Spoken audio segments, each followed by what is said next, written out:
Cinta Pertama Sang CEO. Bab 210.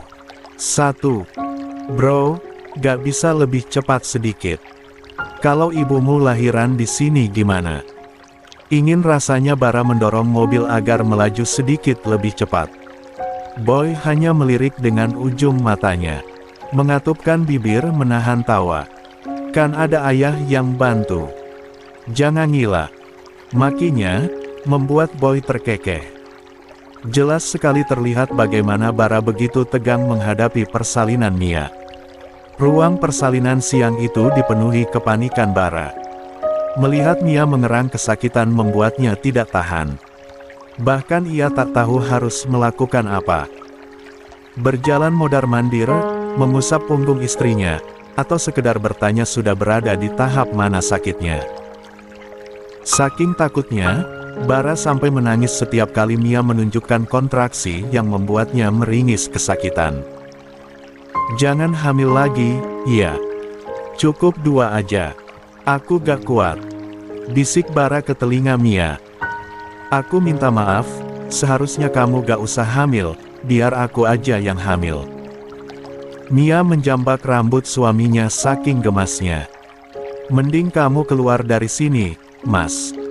Dokter bisa ikutan panik lihat kamu. Bara terdiam sesaat. Lah melirik Boy yang tampak duduk tenang. Padahal menurutnya, keadaan sedang genting. Mia kesakitan dan baginya itu adalah sesuatu yang sangat membahayakan. Bro, apa gak bisa bayinya cepat dikeluarkan? Tanyanya kepada Boy. Ya gak bisa. Harus tunggu bukaannya lengkap, jawabnya. Tenang, ayah. Percaya sama dokter. Mereka tahu apa yang terbaik untuk ibu. Tapi dia kesakitan dari tadi. Proses lahiran memang gitu, dan semua perempuan mengalami. Boy menahan tawa melihat kepanikan. Bara mendengkus sebal. Bikinnya doang yang enak, lahirannya sesakit itu. 2. Makanya, ayah bro, jangan mau enaknya aja. Boy terkekeh setelah mengucapkan kalimat itu. Sementara Bara masih dengan kepanikan yang sama.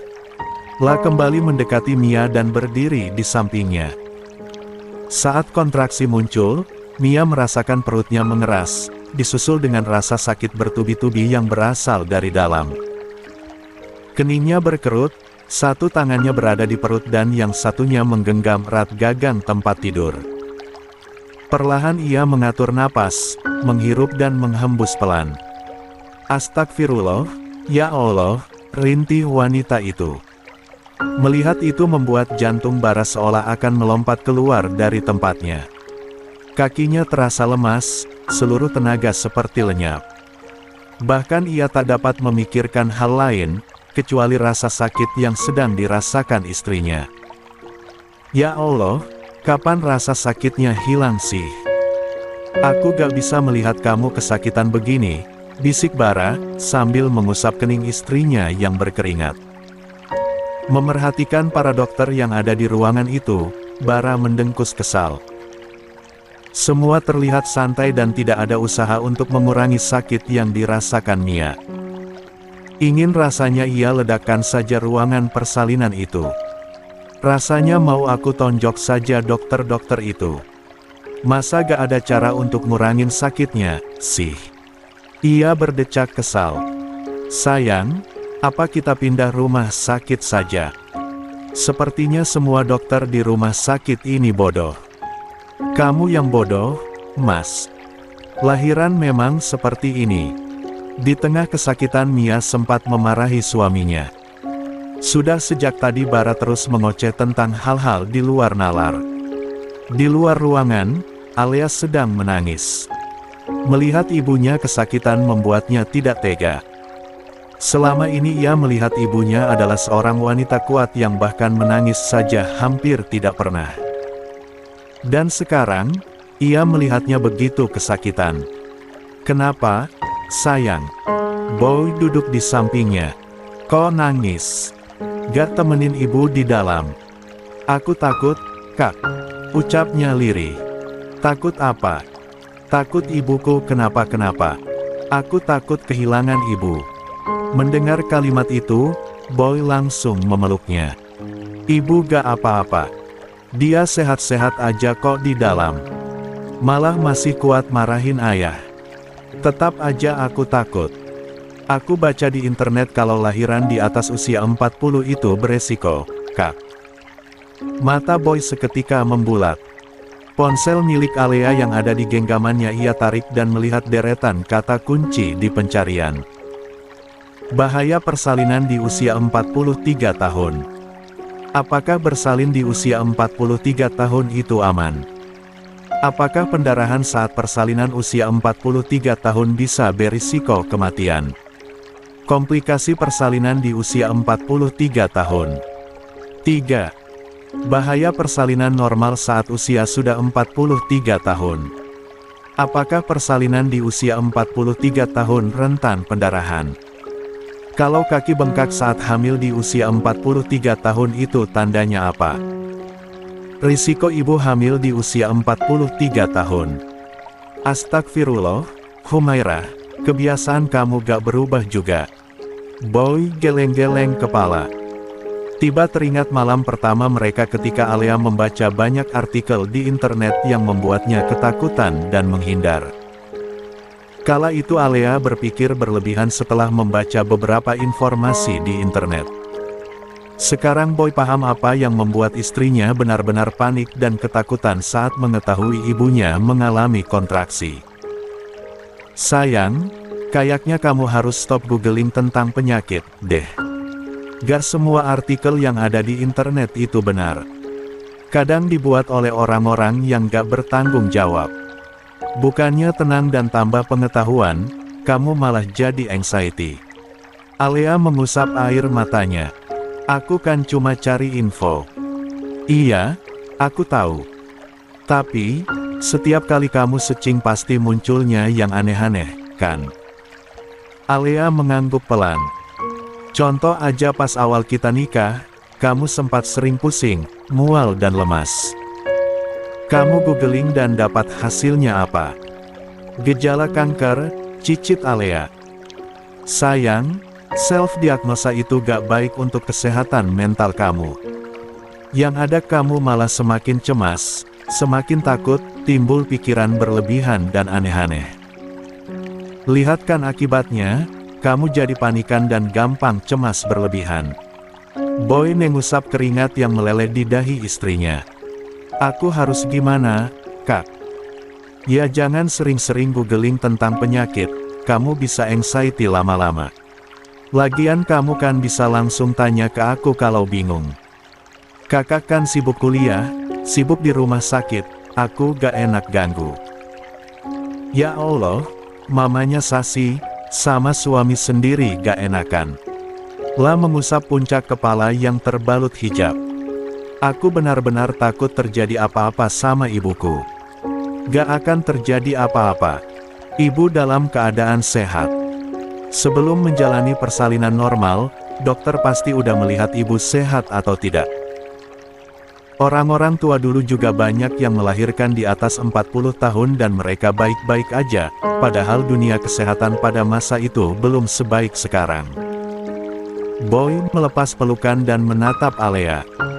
Jujur, selain ini, kamu pernah cari tahu apa aja di Google? Pas Sasi memar di kaki, aku langsung search di Google dan hasilnya kanker darah. Padahal Sasi memar karena abis terbentur, ucap Boy. Itu karena kamu berpikir terlalu berlebihan, jadinya cemas sendiri. Akhirnya, Alea mulai tenang. Boy membuka kembali ponsel dan menghapus daftar riwayat pencarian yang sudah dilakukan oleh Alea. 4. Stop googling tentang penyakit. Kalau ada apa-apa langsung tanya aku. Iya, Kak. Pada saat Alea sudah mulai tenang justru di dalam ruangan Bara masih panik dan ketakutan. Puluhan tahun menikah ini adalah pertama kali ia melihat Mia dalam keadaan seperti ini. Tiba-tiba rasa bersalah muncul dalam dirinya. Memikirkan bagaimana keadaan Mia di persalinan pertamanya tanpa didampingi siapapun. Apakah ia kesakitan seperti sekarang? Apa menangis dan meraung tanpa siapapun ada di sisinya? Aku minta maaf, bisiknya pelan. Mia menatap suaminya itu. Bara adalah tipe orang yang sulit minta maaf. Keras dan galak pada siapapun. Dan hari ini, ia sudah beberapa kali mendengarnya meminta maaf. Maaf buat apa? Tanyanya, bercampur rintihan kecil. Aku sedang memikirkan bagaimana kamu melahirkan Alea sendirian. Tanpa siapapun yang menemani. Lebih sakit yang ini. Mia mencengkram lengan suaminya saat rasa sakit yang berpusat pada perut muncul kembali. Kayaknya aku mau bab. Mau aku gendong ke kamar mandi. Bara mulai panik lagi setelah beberapa menit mulai tenang. Dokter yang ada di ruangan itu pun bersiap. Kaki Mia dibuka lebar. Peralatan mulai disiapkan. Saya mau bawa ke toilet dulu, dok. Istri saya mau bab. Ucap Bara sedikit menekan. Wajahnya bahkan sudah pucat. Biar babnya di kasur saja, ucap salah satu dokter, membuat kening Bara berkerut. Tapi ceboknya gimana? Ya Allah, Mas. Mia menatap suaminya kesal. Padahal tadinya sudah meleleh oleh perlakuan Bara yang sangat lembut. Dengan tenang, salah satu dokter memberi penjelasan. Biasanya, kalau perasaan sudah seperti mau bab itu bayinya sudah mau keluar, Pak. Tolong tenang sedikit. Dok, kepalanya sudah kelihatan, ucap salah satu bidan. Bara yang saat ini tak dapat berpikir jernih itu mengintip ke bawah, penasaran seperti apa kepala bayi yang dimaksud. Jangan sampai yang keluar bukan kepala bayi, mengingat Mia sempat mengeluh ingin bab. Namun, saat melihat ke sana, kepalanya tiba-tiba terasa melayang. Kakinya terasa mengambang dan ia terjatuh ke lantai. Ya Allah, pingsan, dok. 5. Dalam keadaan menahan sakit, Mia menatap suaminya yang terbaring di lantai. Sungguh, Bara membuat tim dokter yang tadi menangani persalinannya cukup kerepotan. Salah satu perawat sigap berusaha membangunkan Bara, sementara dokter dan bidan berusaha menangani persalinan. Dokter meminta Mia untuk mengejan berkali-kali. Namun, gagal. Kepala bayi masih bertahan di pintu. Mia merebahkan kepalanya di bantal. Tenaganya terasa benar-benar terkuras. Tetapi, bayinya belum keluar juga. Pak, bangun, Pak. Pekik salah satu perawat. Coba panggil anaknya, Sus. Biar Sia dampingi ibunya, ucap sang dokter. Perawat yang sedang berjongkok di sisi Bara itu langsung bangkit dan keluar kamar. Boy dan Alea langsung berdiri saat melihat perawat mendekati mereka. Ibu saya gimana, Sus? Tanya Alea. Boy merangkulnya, karena melihat Alea sangat panik dan ketakutan. Ibunya baik-baik aja, Mbak. Tapi si bapak malah pingsan di dalam. Hah, ayah pingsan. Pekik Alea dan Boy bersamaan. Iya, kayaknya gak kuat lihat dar 4H. Kak, ini gimana? Tanya Alea, hampir menangis. Kamu gak mau temenin ibu? Biar aku yang urus ayah. Alea menggeleng. Aku takut, gak sanggup lihat ibu kesakitan. Ya udah, sayang. Biar aku saja coba bangunkan ayah dulu. Akhirnya Boy memasuki ruang persalinan. Ia geleng-geleng kepala saat melihat Bara masih terbaring di lantai, sementara para dokter sedang menangani Mia. Boy cepat berjongkok di sisi ayah mertuanya dan berusaha membangunkan. Setelah berulang kali memanggil, Bara akhirnya membuka mata. Ia sempat meneliti ruangan itu, seperti sedang berusaha mengumpulkan kesadarannya. Kamu ngapain di sini, bro? Tanyanya kepada Boy, dengan suara yang masih lemas. Bangunkan ayah karena pingsan. Bara tersentak, Apalagi saat kesadarannya pulih sepenuhnya saat mendengar suara dokter yang sedang memberi arahan kepada Mia cara mengejan yang baik agar tenaganya tidak terkuras. Ya Allah! Bara seketika bangkit dengan sisa tenaga yang dimilikinya. Meskipun masih sedikit pusing dan lemas, tetapi ia langsung berdiri di sisi istrinya. Karena ayah sudah bangun, aku izin keluar. Ya, ucap Boy, membuat Bara mengangguk. Boy pun segera keluar dari ruangan itu. 6. Sementara Bara yang perlahan mulai panik menggenggam tangan istrinya. Maaf, aku benar-benar syok lihat bentuknya tadi. Ngeri banget ya Allah, bisiknya kepada Mia. Kayaknya aku gak kuat lagi, Mas, bisik Mia lemah. Jangan. Kamu harus kuat. Ia mengecup kening, memeluk dan mengusap perut istrinya. Ya Allah, gimana sih ini? Kenapa bayinya belum keluar-keluar? Lah menatap dokter yang masih berusaha. Dok, apa gak bisa istri saya dioperasi saja? Tanya Bara dengan tatapan tajam menjurus pada sang dokter senior. Ibu masih bisa normal, Pak. Ini sedikit lagi, kok. Kepalanya udah di jalan keluar. Coba ibunya latihan atur napas dulu, biar tenaganya kumpul. Maya pun menarik napas dalam-dalam dan menghembus perlahan. Bara yang berdiri di sebelahnya mengikuti apa yang dilakukan istrinya. Abis atur napas ngapain? Tanya Bara kemudian. Coba sekali lagi atur napasnya, Bu. Kenapa dari tadi cuma napasnya yang diatur? Coba bayinya yang diatur supaya mau cepat keluar, omel Bara, membuat Mia mencakar lengan suaminya itu. Jangan bikin malu, Mas. Dari tadi kepanikan kamu itu gak masuk akal. Ya maaf, aku panik. Tangannya meraba perut dan mengusapnya dengan lembut. Ia berbisik pelan, Nak, kasihan ibunya kesakitan terus, ayo cepat keluar. Kamu ini anak macam apa yang tega lihat ibunya kesakitan? Rasanya, Mia benar-benar ingin menjambak rambut suaminya itu. Bara layaknya seorang ayah muda yang baru pertama kali mendampingi persalinan. Walaupun pada kenyataannya, ini memang pertama kalinya. Namun, bukankah usianya sudah tidak muda lagi?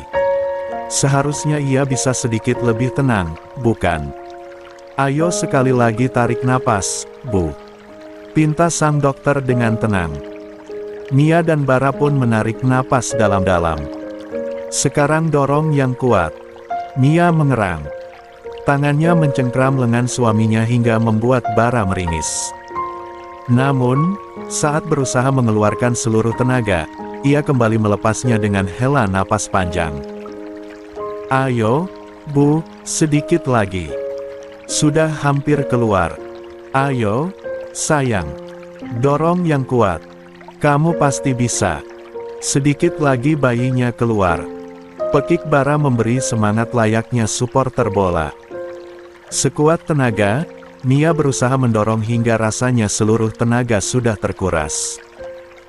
Dorongan Bara terus menggema di telinganya. Namun, tetap saja ia tak sanggup mendorong bayinya keluar. Aku gak kuat, Mas, rintih Mia hampir menyerah. Tenaga serasa sudah habis. Melihat istrinya dalam keadaan lemas dan kesakitan membuat hati Bara bak disayat. Andai saja bisa, biar dirinya saja yang menggantikan Mia. Terserah sesakit apapun yang akan ia rasakan. Ayo, sayang, jangan nyerah, kamu pasti bisa, bisik Bara dengan suara yang lirih. Tak terasa air matanya. 7. Jatuh dan ini adalah pertama kali Mia melihat suaminya menangis sepanjang hidupnya. Aku gak kuat lagi. Aku gak bisa. Mia terisak di pelukan suaminya. Tolong bertahan untukku sekali ini saja. Aku bisa kehilangan apapun, asal jangan kamu. Saat Alea salah diagnosa, aku masih bisa bertahan karena masih ada kamu. Kamu adalah alasanku meninggalkan dunia hitamku, satu-satunya alasanku untuk memperbaiki semua kesalahanku di masa lalu. Aku meminta maaf karena sering menyakitimu, sering membuatmu marah dan kecewa. Sering membuatmu menangis sendirian. Kalaupun aku diminta memilih antara anak dan kamu, aku akan lebih memilih kamu. Andai kamu tahu seberapa berharganya kamu bagiku. Setiap kata yang mendesis di telinga Mia itu seakan mampu menghangatkan hatinya. La menatap suaminya dengan berderai air mata. Terisak-isak penuh haru. Memang, di masa lalu Bara adalah seorang petualang cinta. Ia bukan tipe lelaki romantis yang bisa mengeluarkan kalimat manis hanya untuk merayu. Sikap dingin dan cueknya itu yang mampu memikat hati banyak wanita. Namun, yang ia lihat sekarang berbeda. Bahkan saat ini Bara berulang kali meminta maaf padanya, mencium tangan dan perutnya. Sesuatu yang selama ini jarang dilakukan suaminya. Bu, dicoba sekali lagi, ya. Mengejan jangan terlalu memaksa biar tenaganya tidak terkuras. Ikuti naluri dari dorongan bayi. Mia mengangguk pelan. Bara mengecup keningnya sekali lagi. Bismillah, bisik Bara ke telinga istrinya, diiringi deretan doa yang sempat diajarkan Boy kepadanya. Kala Mia menarik napas, dan menghembus pelan, saat itu juga ia mengerang sekuat tenaga. Tangannya menggenggam suaminya dengan begitu erat, hingga Bara bisa merasakan tenaga yang luar biasa di sana. Lelaki itu hanya bisa memeluk sambil terus membisikkan doa-doa.